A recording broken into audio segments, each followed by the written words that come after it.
Like all of my neighbors here, before I talk about manifesting, all of my neighbors here they help me with so much.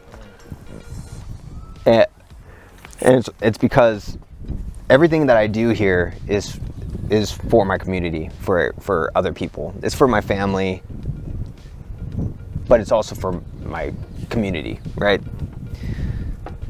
All the solar powers and stuff like that, the batteries and stuff is, you know, if the power goes out here, people's wells go out, they have no water, right? Oh yeah. So I freely give batteries and things like that, and it comes back, man.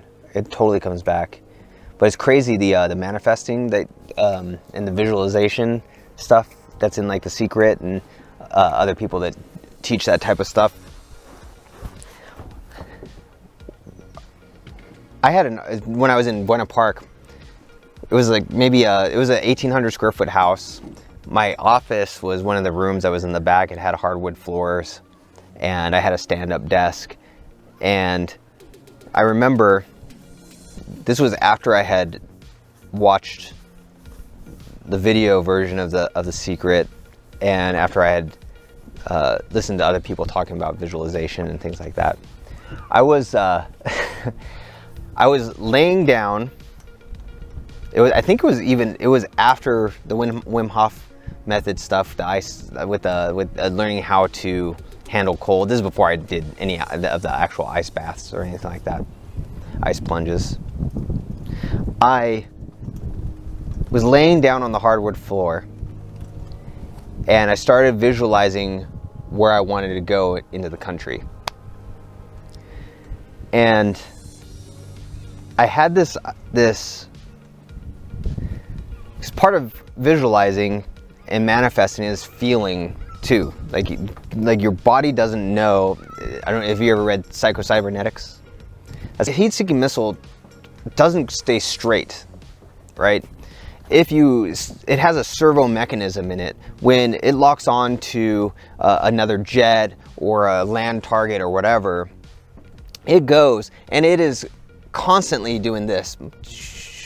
It's recalibrating, because if it keeps on going this way, it's going to go off target. So it goes, oh, I'm off target, go this way. Oh, I'm off target again. Boom, boom, boom. And it just keeps on doing that. If you look closely at in slow-mo videos, you'll see the missile actually doing that. That's how it stays on target. It's constantly shifting all the time, every time, until it finally hits the target. So, that said, your mind works in the same way. I was laying there, and I saw, as I was visualizing, I saw this house that was up on top of a hill. Big house, probably about like 3,000 square feet or something like that. Big house. It had a road that went down. To the right was a lake. And over here was another house, like a clubhouse or something like that.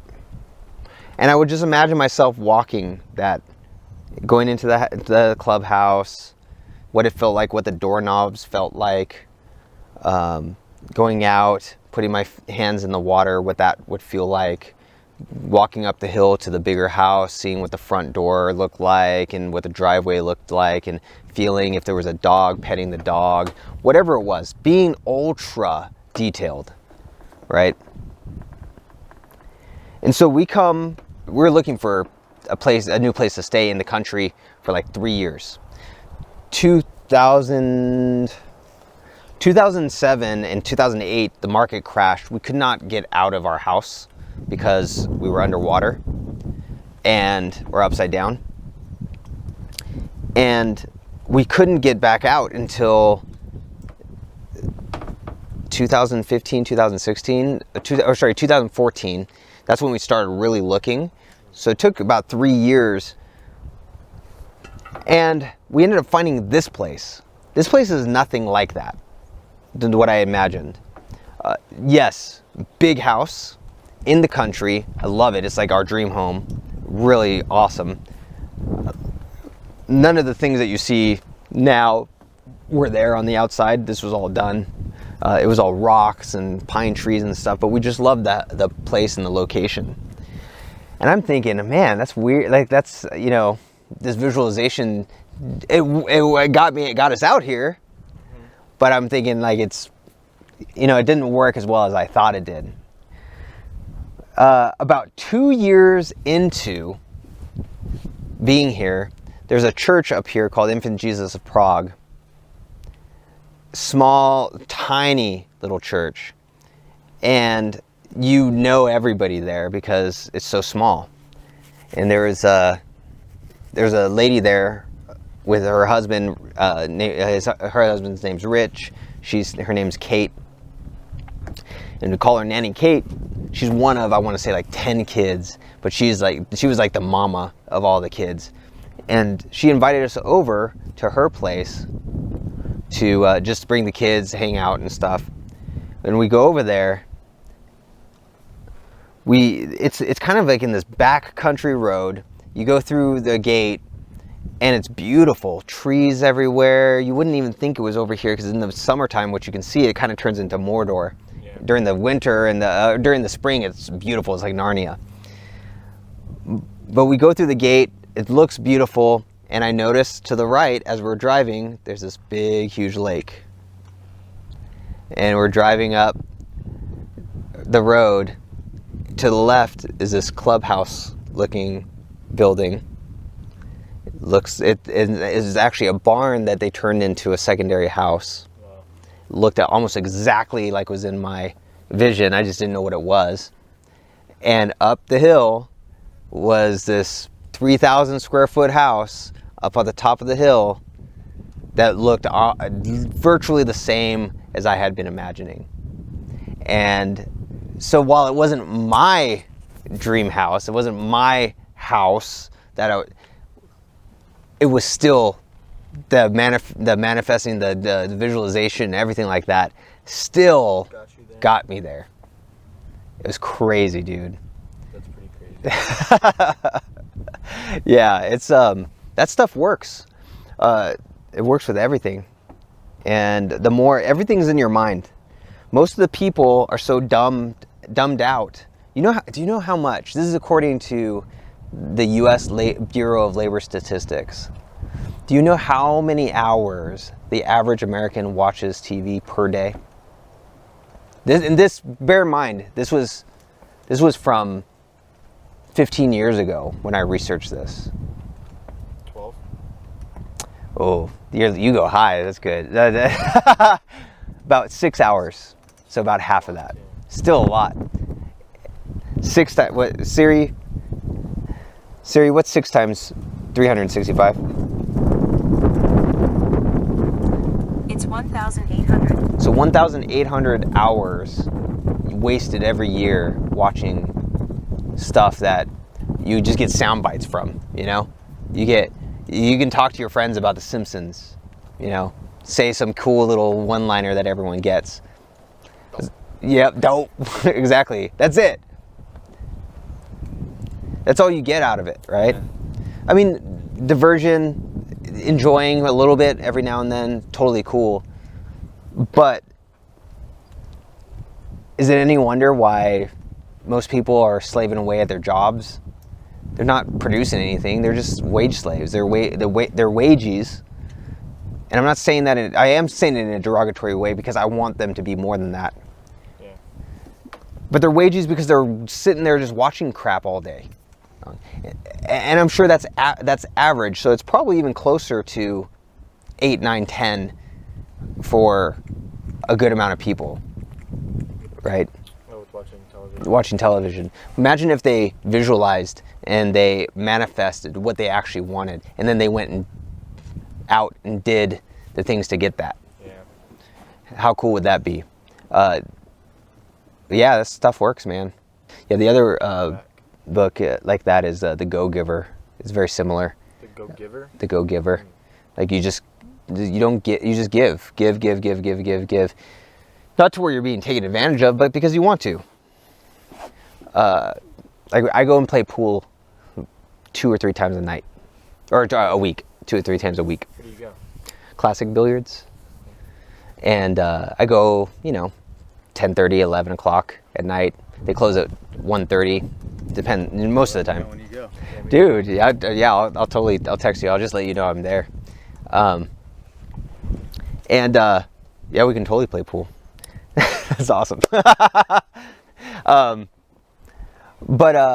You know, I give, you know, tip way more than everybody else there. Not because I'm trying to win them over or anything like that, but I'm like, I go there, the first night I go there, not a lot of people. It was a Monday night. I'm a night owl, wife's sleeping. I'm like, I'm not gonna just sit here. I have 9 kids, virtually all of them are asleep. I'm like, I'm not gonna sit here. I need to go do something. And I didn't want to go to a dive bar or anything like that. Most of them were closed anywhere. They closed at 12 or whatever, and I knew I was going to stay out later. I go on a Monday night, and there's a little bit of people there, but first thing I do is I get there, they're like super welcoming, super fun, and I'm just like, dude, this was a great experience. I had a blast. I was joking around with them, and so I tip big because what a great experience. And literally every single time I tip big. But now when I go, they know the drink that I get. Unsweetened iced tea every single time. They literally bring it out before I even ask. They're like, give me the best table that they have, all these different things, just because. And you know, when you come off with a vibe like, oh yeah, I'm tipping you. Oh, you see what I'm doing right here? They're like, yeah, whatever. Flexing, it's like cocky. Totally. But when you're just like, boom, boom, boom. All right, cool, see ya. Just doing it because of the heart. Because you want to, exactly. The appreciation. It comes back to you every single time, man. And it's so good that you have that. I wish Art had that, but he doesn't, and we'll work on that. No, just kidding. Just kidding. It's a respect, man, that's for sure. Treat people how you want to be treated. Totally. Learn that in kindergarten. Totally. But yeah, man, go giver. But yeah, the giving aspect is huge. And it comes back to you. I think there's something in the Bible like that where it comes back like tenfold or hundredfold or whatever. And it always does. But not to expect, don't expect it, but it happens. You just never know. One of my mentors, Andrew Tate, I'm a part of some of his things that he has, but he had I never, like what you said, I never thought that way before. But the quote that you said about Buddha, that it's not, True wealth is not of the pocket but of the mind. yeah, not of the pocket but of the mind is true wealth, is 100% true. He says, look, money magnifies what's already there. He's like, you see a guy drive up in a Lamborghini and a nerd comes out, you're like, oh, it's just a freaking, you probably got lucky with Bitcoin, he's still a nerd. He's probably just a bigger nerd now.